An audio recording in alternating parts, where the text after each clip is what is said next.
Herkese merhaba arkadaşlar. Kanalıma hoş geldiniz. Bugün Kederli Sonbahar 3. hafta görevlerini nasıl yapabileceğinizi göstereceğim. Tüm ödülleri almak için bu etkinlikte kesilengi birden fazla şekilde dövmemiz isteniyor. Bunlardan birincisi pislik koruma etiketine sahip Medium Hero'lar, ikincisi 2024 ve kahraman etiketine sahip Hero'lar ve son olarak kötü ve teknoloji sınıfı hero'larla dövmemiz isteniyor. İlk dövüşümüz en basit olan pisçik koruma etiketine sahip Medium Hero Magneto'yu aldım. İkincisi 2024 ve kahraman etiketine sahip Prowler. Tam olarak nelere dikkat etmeniz gerektiğinden bahsedeceğim. Üçüncü dövüş ise kötü ve teknoloji sınıfına sahip olan hero'lar. Bu dövüş için takımıma Nemrut'u aldım. Nemrut'la bu dövüş biraz uzun sürecek. Çünkü bendeki Nemrut R4 ve muhafız şok etkilerinden etkilenmediği için çok fazla damage vuramıyoruz. Ancak dövüş biraz uzun süreceğinden tam olarak nelere dikkat etmeniz gerektiğini biraz daha detaylı anlatacağım. Şimdi ilk dövüşümüze başlayabiliriz. Kesilengi döverken dikkat etmemiz gereken birçok sayaç var. Ancak Magneto metal şampiyonlara karşı etkili olduğu için bu sayaçların çoğunu takip etmemiz gerekmiyor bu aşamada. Sonraki dövüşlerde bunlardan detaylıca bahsedeceğim. Bu dövüşte tek ilgilenmemiz gereken şey hüner biriktirip L3 atmak. Tabi bunu atarken güç iğnesi olup olmadığına dikkat etmek.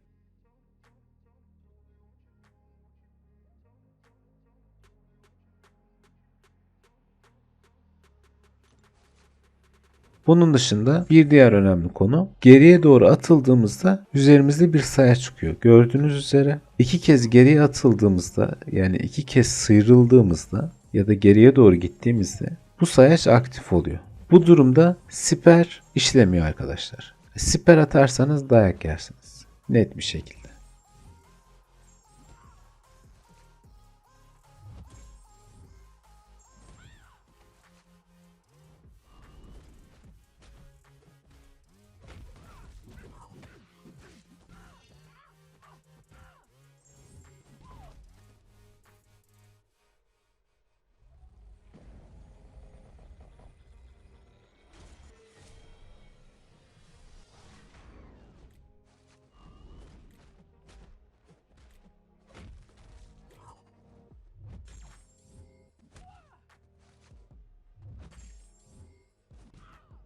Bir diğer önemli konu genelde L2 attırmaya çalışın. Aksi halde L1 attığında üzerimize 14 setten oluşan bir combo patlaması zayıflatıcısı yerleştiriyor Kesilenk. Bundan kurtulmak için 14 kez ona vurmamız gerek. Aksi halde o sayaç dolana kadar, bu da bir sayaç, bir patlama hasarı alıyoruz. Yani o sayaçta olduğunda eğer biz 14 komboyu bitirmezsek bir patlama hasarı alırız. Şimdi patlama hasarından ve 2 kere geriye atılmaktan bahsettim. Bir diğer konu aslında modlar. Şimdi bizim ve Kesileng'in 2 tane modu var. Kesileng'i diğer hero'larla döverken bu modlardan bahsedeceğim. Şimdi bizim üzerimizdeki modlar siperle değişiyor. Kesileng'in üzerindeki modlar 15 saniyede bir değişiyor. Onun üzerindeki moda göre biz kendi üzerimize mod alacağız. Gördüğünüz gibi siper tutmadı çünkü 2 kere geriye atılmıştım. Güç iğnesi olmasına rağmen L3'e basıyorum. Muhtemelen benim de canım gidecek ama o ölecektir. Daha fazla işkence çekmeye gerek yok. Bir sonraki dövüşe geçip detayları orada inceleyelim.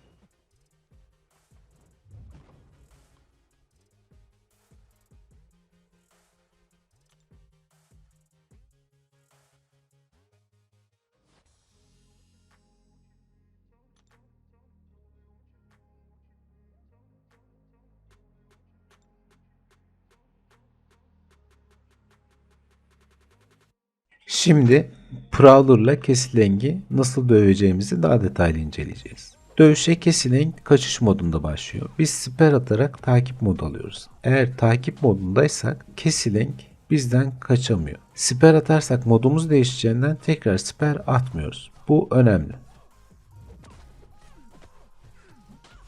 Şimdi özel saldırı kaçış modunda. Bizim tetik moduna geçmemiz gerekiyor. Tetik modunda attığımız özel saldırılardan bu şekilde kaçamıyor.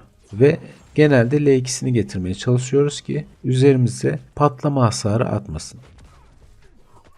Tekrar takip moduna geçtik. O da kaçış modunda gördüğünüz gibi alıkoyuyorum. L2'sini getirmeye çalışıyorum. Ve özel saldırı attım. Güç iğnesi bittiği anda.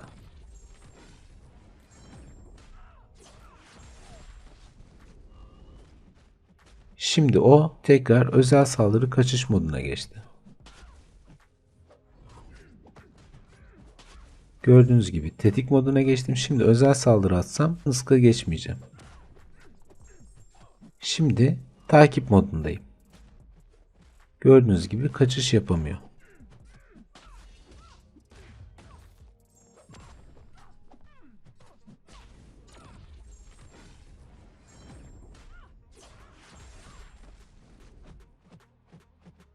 Evet, geri kaçacağım. Çünkü siper atamam o durumda.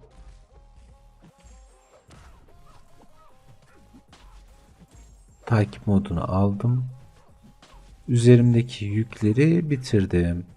Ve tetik modunda olduğum için özel saldırımdan kaçamadım.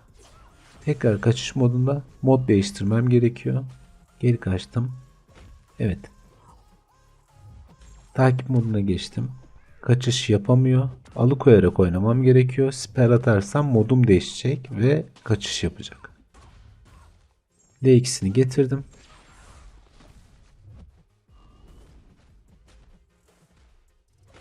Şimdi ona özel saldırı atarsam vuramam. Tetik moduna geçmem gerekiyor.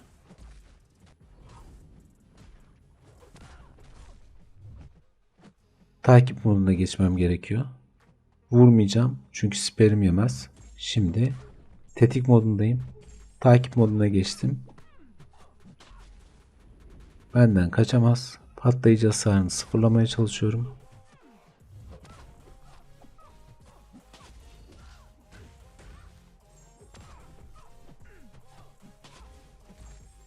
Evet, tetik modundayım. L3 atamam. Çünkü onun L3 dolar. Şimdi o kaçış moduna geçecek. Benim de takip moduna geçmem gerekiyor. Evet, takip moduna geçtim. Siper atamam. Benden kaçamaz.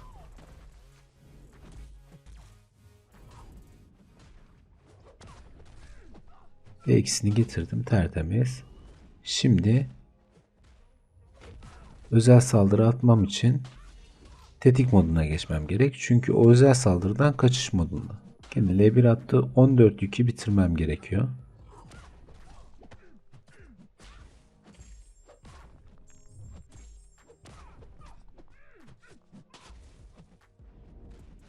Üç kaldı. Bir kaldı ve kurtulduk. Bu sırada özel saldırı attı.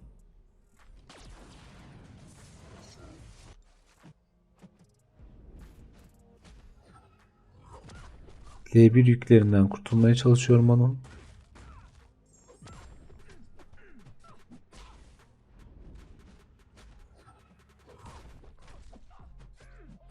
Evet, kurtulduk. Şimdi kaçış moduna geçecek. Bu şekilde. O kaçış modundaysa biz takip modundayız. Özel saldırılarımızı da öyle atacağız.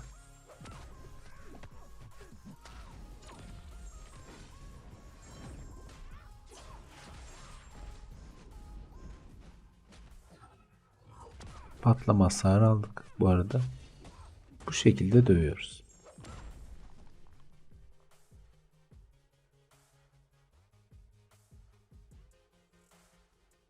Şimdi uzun olan dövüş Nemrut'la.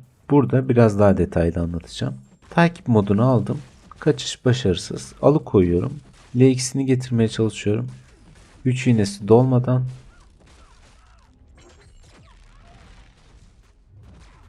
Evet. L2'sini getirdim.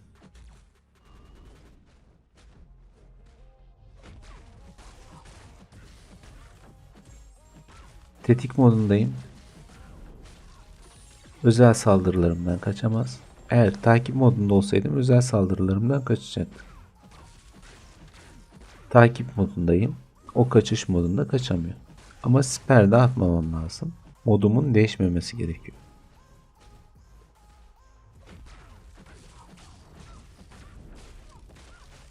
Güç iğnesi yokken özel saldırı attım. Şimdi vurmuyorum.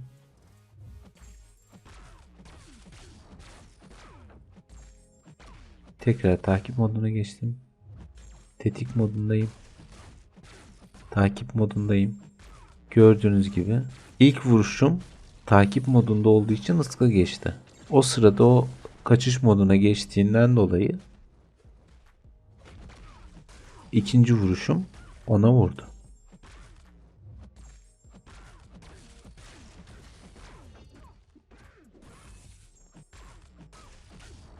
Gördüğünüz gibi takip modunda özel saldırımdan etkilenmedi. Hepsi ıska geçti.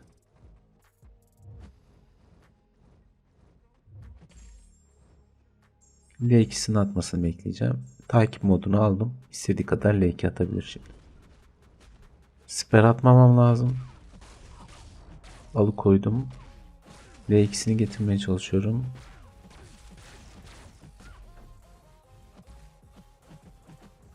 Evet, kaçıyor gördüğünüz gibi. Çünkü üzerimdeki mod bitti. Şimdi benim ona özel saldırı atabilmem için tetik moduna geçmem gerekiyor. L3 için tetik modu ya da takip modu fark etmez. Her ikisi de vurur. Takip moduna geçmem gerekiyor. O da çünkü kaçış moduna geçecek. Evet, takip modundayım.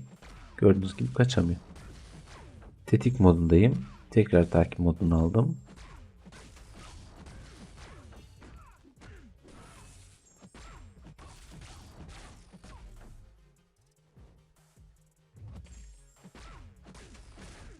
Gördüğünüz gibi ıska geçmedi.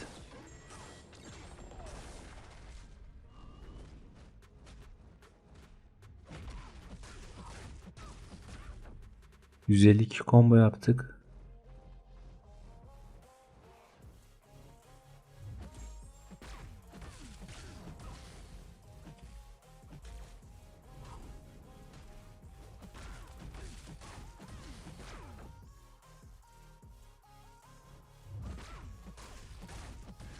Evet, L2'sini getirdik ve özel saldırı kaçış modunda. Ama benim üzerimde tetik yok ve şu anda tetik var. Özel saldırı atabilirim. Üzerimde güç iğnesi de yok.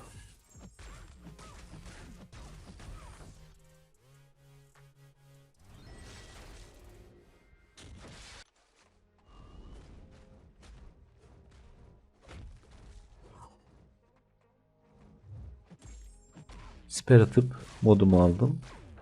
Benden kaçamaz. Tetik modundayım. 2 kere vurdum. Tekrar takip moduna geçtim. L1 attı. 14 tane.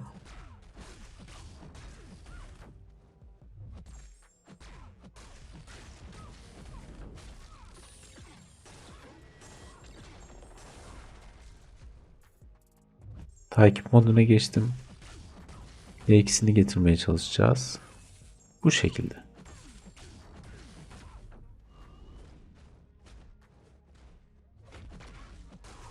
Takip modu bitmek üzere. Tekrar takip modu aldım.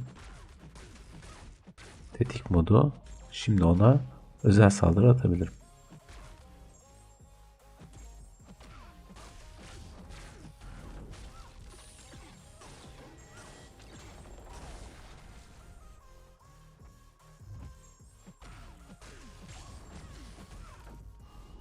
Takip modundayım. O da kaçış modunda. İkisini takip ediyorum. Tetik modu kaçar. Tekrar takip modu aldım. Tekrar tetik modu. Tekrar takip modu. Ve ikisini getirmeye çalışıyoruz. Şimdi özel saldırı atamayız. L3 atabiliriz tabii ki. Ama güç iğnesi var artık.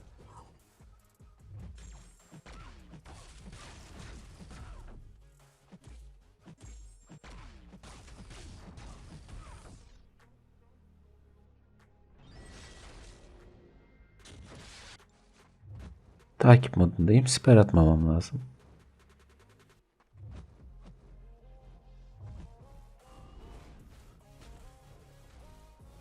Takip modu aldık.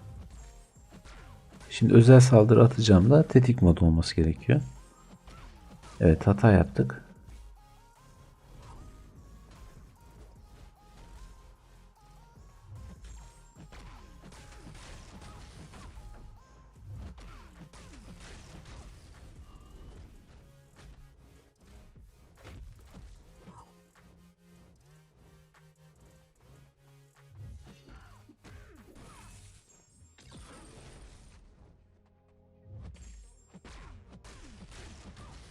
Evet, güç iğnesi varken özel saldırı attık ve enerjimizin büyük bir kısmı hasar aldı.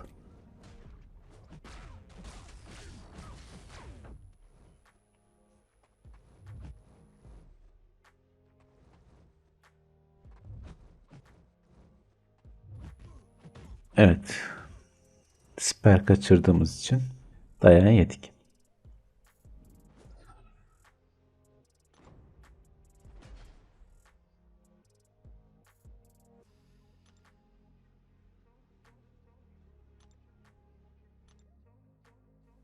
Stokta çok fazla diriltme ve iyileşme var. Yanacaklar.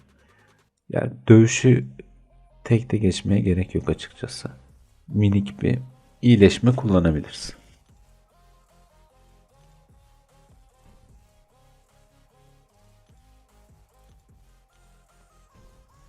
Evet, dövüşe devam ediyoruz. Siperle başlayacağız yine. Takip modunda başladık. Alıkoyuyoruz.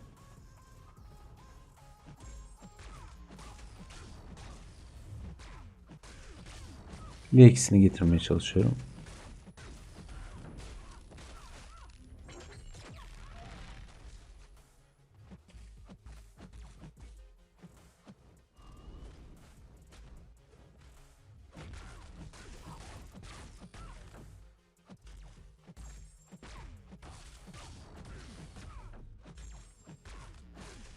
Takip modunu aldık. Özel saldırı atarsak etkilenmeyecek.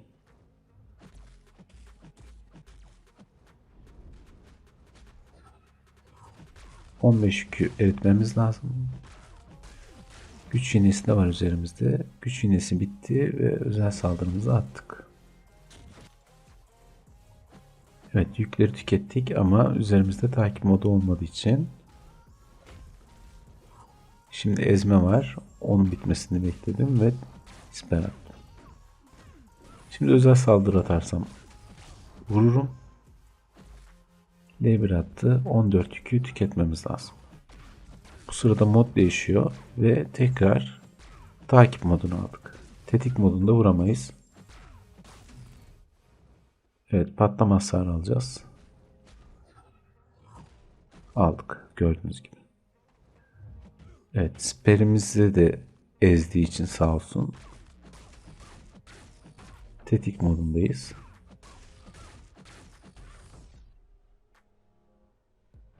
Yani dövüşün başında gayet iyiydik ama dövüşün sonunda aslında nelerin yapılmaması gerektiğini tek tek gördük bir şekilde. Bence güzel oldu görmemiz. Yani dayak yemek problem değil. Önemli olan hataların neler olduğunu görmek. Dediğim gibi arkadaşlar, iki mod var. Kendi üzerinizdeki modları takip edeceksiniz ve rakip üzerindeki kaçış ve özel saldırıdan kaçış modlarını takip etmeniz gerekiyor. Bu iki modu kendi modunuzla eş zamanlı olarak takip ettiğinizde dövebilirsiniz. Umarım bu bilgiler faydalı olmuştur. Videomu izlediğiniz için teşekkür ederim. Like atarsanız ya da kanalıma abone olursanız sevinirim. Hoşça kalın.